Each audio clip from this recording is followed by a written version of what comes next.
programs. And I mean, this is sort of an overview, a high level. I mean, if you get into the details, there may be some. I mean, all computational codes have some sort of heuristics in there, or some things that they find work better than others, or maybe some additional physics. So this is sort of very high level, basic. But basically, you're simultaneously computing the fracture width, the displacement discontinuities, right? The displacement discontinuities are the fracture width for mode 1. And the pressure solution from lubrication theory.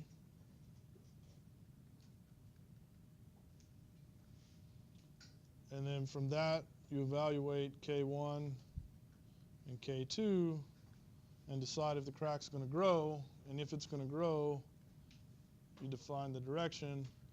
And then when you know the direction, you extend the crack. And here's where sort of the gotchas or assumptions come in. You're just putting an element out there, right? You put an element out there. Well, how big do you know to make the element? I told you earlier, I mean, the solution for the displacement discontinuity becomes more accurate as the elements get smaller. So ideally, we want an infinitely small element out there, but that's not practical, right? So how big an element do you put? Well, you just put one. You just put one out there, and then you make an assumption that whatever length you decided, whatever length you extended the crack, you make the assumption that extended at a known velocity. Okay? And usually this known velocity, so extend the crack at known velocity. And, well, what's the crack extension velocity, right? You don't really know, so you have to have some kinetic relationship. You have to have a constitutive law, essentially. And a lot of times, as a rough guess, the crack extension velocity can be something on the order of half the Rayleigh wave speed. So the Rayleigh wave speed is sort of the surface wave speed, and it's sort of the limiting. Nothing could be faster than that. No crack could propagate faster than that. And there's quite a bit of experimental evidence that says, it propagates somewhere between half and the full Rayleigh wave speed, but certainly no faster than a Rayleigh wave speed. So this is sort of where the issue with this type of model, one of the issues with this type of model is that you're not computing the wave speed, you're assuming it. I'm sorry, the crack propagation speed. But nothing propagates instantaneously, right? There's always some acceleration. And if you look at dynamic crack propagation experiments, I mean, for crack velocity versus time, so the slope of what I'm about to draw would be the acceleration of the crack. I mean, there's always some acceleration. So usually they approach some constant wave speed, and that's the crack propagation wave speed. But there's always some acceleration. So you either have to assume a sort of a constituent model for this guy, or you just use this value. But in either way, you're assuming the crack propagation speed, which is not really a good thing. You want a good model will compute the crack propagation speed. So one of the problems is, so the idea is then you just stick an element out there, assume a crack propagation speed, and then solve for the time that passed. Right? So you know the speed, you can solve for the time that passed for the crack traveling that far, and then you update all the other. You go back, solve for width, solve for, update everything again, and iterate. And so then you do this progressively, and you get crack propagation. So there's some other assumptions in the model. So, if you want to sort of talk about limitations, you have to assume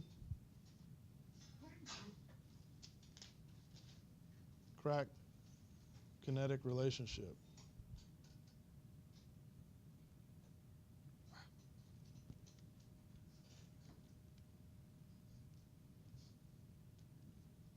which means, you know,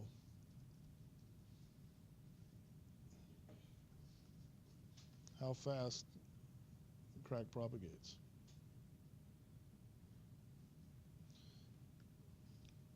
Another limitation is that, you know, if there's any heterogeneity in the body, you're not modeling it. Basically, all of the physics are modeled at the crack level. Fluid inside the crack, there's no heterogeneity outside that. So heterogeneity in material properties.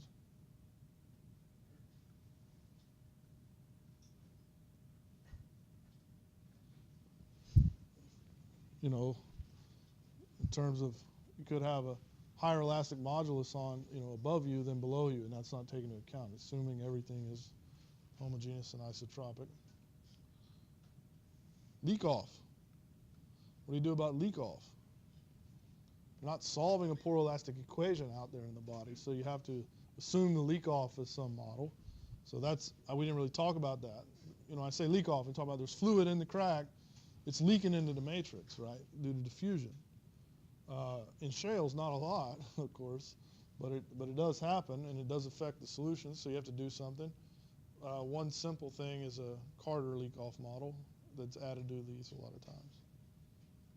So this is an analytic model that basically computes the pressure drop that you'll see due to the surface area of fluid diffusing into the rock.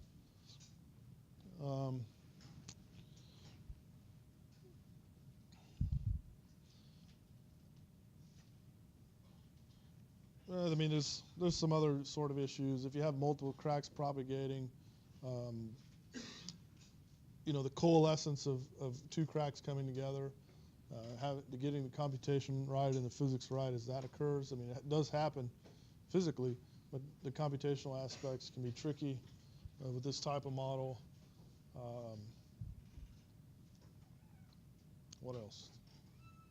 There's one other big one I wanted to mention. Oh, fracture height. Everything we assumed so far was all plane strain. So it assumed an infinite fracture height, and you do these computations in a plane, right? So you just see the fracture going this way. But the fractures are height limited,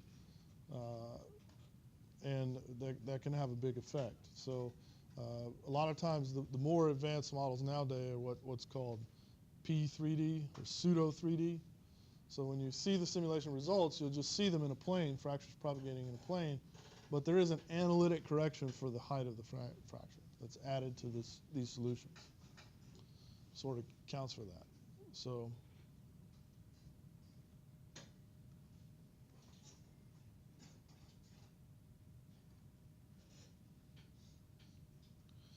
but even in these that are corrected for height, the fractures are still planar in the height direction, meaning the fractures are still straight vertical. You can't have any kind of out-of-plane tilting of the fracture, which certainly could and does occur.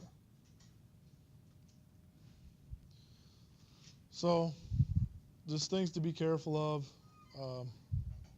If you ever get to attend one of Dr. Sharma's JIPs on hydraulic fracturing, you'll see much more advanced models than what we present here.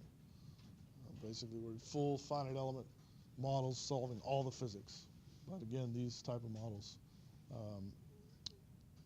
really need to run on supercomputers, and they're not. Most of the commercial companies that sell these to operators don't. They use a similar model to what I outlined here. Again, some details may be different.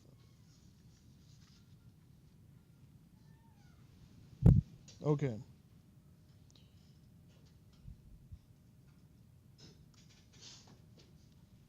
Review for the exam. Everybody's waking up now.